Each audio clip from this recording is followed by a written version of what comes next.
Estamos en el 18 de junio, que es el día en el que el presidente inesperado del gobierno de España, el señor Sánchez, va a dar su primera entrevista. 2 semanas después de haberse estrenado en el Palacio de la Moncloa, comparece el presidente esta noche en la televisión pública.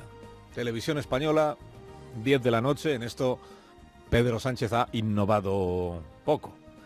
Bienvenida sea la exposición pública en un dirigente que ha hecho bandera de la transparencia y al que la oposición le estaba reprochando estos últimos días que no apareciera para explicar nada de lo que estaba pasando, incluida la dimisión de uno de sus ministros. Ha hecho bandera Sánchez de la transparencia, como hizo y ha hecho bandera de la transparencia Pablo Iglesias, con el que Sánchez estuvo un rato largo el jueves en el Palacio de la Moncloa, aunque ninguno de los dos contó ni media palabra de que se habían visto. Cuando eres presidente no necesitas reservados de restaurantes para verte con nadie. Aunque siempre habrá alguien que ha visto a Pablo por las instalaciones de la Moncloa y acaba contándolo para que se sepa. Bueno, Sánchez empezará hoy a dar explicaciones a la opinión pública en esta entrevista que van a realizar Ana Blanco y Sergio Martín. Empezará a dar explicaciones de las decisiones que ya ha tomado como presidente, el gobierno que ha constituido, el ministro que le ha dimitido, Huerta, el ministro que está en el gabinete imputado, el señor Planas, la acogida del barco Aquarius con sus 629 rescatados, la próxima reunión que va a tener con Joaquim Torra, presidente catalán, el plan que tiene el presidente Sánchez para esto que su ministra de Justicia, la señora Delgado, llama desinflamar la cuestión catalana. ¿En qué consiste eso de desinflamar? Y Franco, naturalmente. Franco, es decir, lo que piensa hacer el señor Sánchez con lo que queda de Franco en el Valle de los Caídos. Esta intención de exhumar sus restos mortales y convertir el Valle de los Caídos en otra cosa, en un centro para la memoria, ¿no? El presidente Sánchez, presidente inesperado, que carece de prisa para convocar elecciones generales, aspira a exprimir este año y medio largo que queda de legislatura para ganar apoyo social, pescando, digámoslo así, entre quienes votaron la última vez a Ciudadanos y quienes votaron la última vez a Podemos. Hasta ahora ha combinado Pedro Sánchez la idea de estabilidad y reformismo moderado que transmitió al elegir a sus nuevos ministros, con algunas medidas concretas que conectan con asuntos de los que hizo bandera la izquierda en la oposición y el propio Sánchez, a saber, el feminismo, la inmigración y ahora la memoria histórica. Una memoria que nos hace más fuertes. Sobre el recuerdo de aquellas víctimas, de los muertos de un régimen infame, tenemos el deber de construir una memoria que no vuelva a dejar a nadie fuera. A Pedro Sánchez nadie podrá quitarle ya el título de primer presidente que tuvo más ministras que ministros, ni el de primer presidente que ofreció España como destino para un barco lleno de inmigrantes náufragos, y si se cumplen sus planes, también será, en breve, el primer presidente y el último que desahució a Franco del Valle de los Caídos. Hoy va a confirmar su intención de sacar de allí los restos del dictador, con el visto bueno de la familia, con el visto bueno de la Iglesia, del obispo Osoro. Hoy el diario La Razón ya adelanta que la Iglesia no se va a oponer. Hoy confirmará, por tanto, su intención de convertir el Valle de los Caídos, que es un monumento feo, pero monumento, en un memorial a las víctimas de la guerra civil y a las víctimas de la dictadura franquista. Miren, hace ahora 13 meses, mayo del año pasado, el Grupo Socialista ya propuso todo esto en el Parlamento de nuestro país y la votación fue abrumadoramente favorable a sacar de allí a Franco. Votamos a continuación la proposición no de ley del Grupo Parlamentario Socialista sobre la efectiva aplicación y desarrollo de la Ley de Memoria Histórica. Presentes 339, sí 198, no 1, abstenciones 140. En consecuencia, queda aprobada la proposición no de ley. Votó a favor el PSOE, votó a favor Podemos, votó a favor Ciudadanos. La mayoría fue abrumadora. El PP se abstuvo. Y la propuesta que salió adelante, si se quedó luego en nada, fue porque el gobierno siempre tiene la opción, la posibilidad de vetar las iniciativas parlamentarias si ponen en peligro la estabilidad presupuestaria. Eso es lo que hizo el gobierno del Partido Popular. Bueno, las cosas han cambiado, claro. Ahora está en el gobierno quien lanzó aquella iniciativa. Y como no ha cambiado la posición de los demás grupos, el Parlamento está por hacer esto que Sánchez va a tomar la iniciativa de hacer. No mentirá, por tanto, el presidente si dice que allí donde está representada la soberanía nacional, la voluntad de reconvertir el Valle de los Caídos en un centro nacional para la memoria, sin Franco, quedó clara como muy mayoritaria esa voluntad. Aunque la intención del presidente, y hoy vamos a ir conociendo detalles, es ir un poco más allá de esto de sacar a Franco del Valle de los Caídos, porque en la agenda están otras iniciativas que aparecían ya en aquella proposición de ley.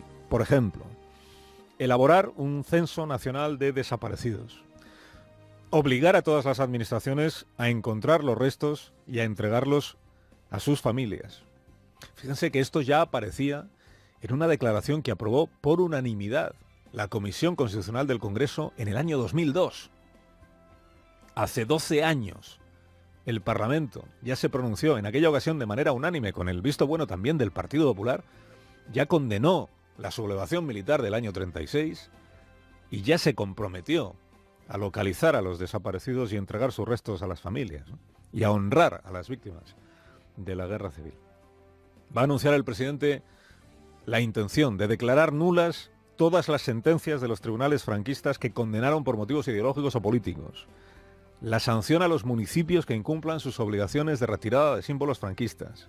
La creación de una comisión de la verdad, a la manera de las que han existido en otros países, que establezca las violaciones de derechos ocurridas desde el comienzo de la guerra en el año 36 hasta la aprobación de la Constitución española en 1978. Hace 12 años, en aquel debate en el Parlamento que acabó con la votación unánime, dijo Alfonso Guerra, muy al contrario de lo que algunos piensan, eso de que exhumar cadáveres de las fosas comunes de fusilados puede reabrir heridas del pasado, yo creo, dijo Guerra, que lo que puede hacer precisamente es cicatrizar las heridas que todavía quedan de ese pasado. Cuando os pregunten si lo que pretendemos es reabrir heridas, decidles que las únicas heridas abiertas son las de las fosas cerradas. Tan cerradas como los ojos de quienes creen que ignorando un pasado incómodo se puede construir un futuro confortable.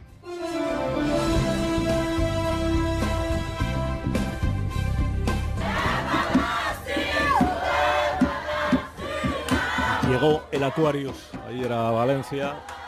Hoy amanecen los rescatados en centros de acogida, 629 personas rescatadas en el Mediterráneo cuando iban o intentaban llegar hasta Europa a través de Sicilia. Hubo un gran despliegue de medios de comunicación sobre todo, y de ministros, ayer en Valencia para ver cómo se desarrollaba la labor de acogida de estas, como si fuera lo nunca visto en España.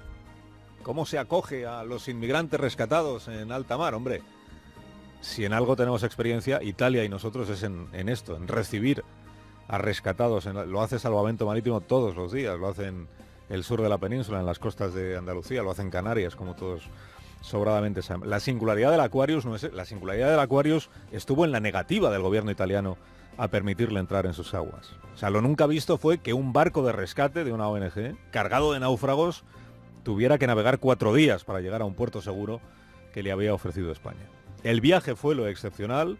Una vez que estuvieron aquí, cuando 600 personas empezaron a desembarcar del buque que les había rescatado, todos pudimos ver que los inmigrantes del Aquarius son como los inmigrantes de Motril y los del Estrecho y los de Canarias. Son gentes que vienen de lugares más pobres, más desiguales, más injustos y más violentos que nuestro país y que el conjunto de la Unión Europea. A los 629 del Aquarius los ha recibido Cruz Roja, como recibe Cruz Roja a los rescatados por Salvamento Marítimo en el Alborán. Les han examinado los médicos, como se examina a los náufragos de las pateras, y les han llevado a los centros de acogida o a los hospitales. Hay centenares de profesionales que patrullan cada día el mar, que lo sobrevuelan, que reciben a los inmigrantes en puerto y que se hacen cargo de ellos con extraordinaria humanidad y profesionalidad, todos los días desde hace muchas décadas. Tienen razón los voluntarios de Cruz Roja en Almería o en Tarifa, cuando dicen que había 600 periodistas ayer en Valencia, o más, y que no suele haber ninguno en los puertos del sur de España. Ni periodistas ni ministros. Claro, es que en esto consisten los símbolos. Ese barco que no hace un trabajo distinto del que hace la flota de salvamento marítimo, de guardamares y de salvamares, ese barco no hubiera sido símbolo si Salvini no le hubiera prohibido el desembarque. Es Salvini el que lo convirtió en un icono. Ahora la pregunta es si el icono se diluye, como pasó con otros, o si se abre camino el debate en Europa, como quiere pensar el presidente de Médicos Sin Fronteras en España. Sabemos que el Aquarius de alguna forma ha disparado una discusión política en Europa que necesariamente tiene que concluir en soluciones mucho más humanas, mucho más solidarias con las personas que se lanzan al Mediterráneo. Personas que a veces son rescatadas y que a veces lamentablemente se ahogan. Les recuerdo que hay 43 personas que permanecen desaparecidas en el mar de Alborán a esta hora de la mañana.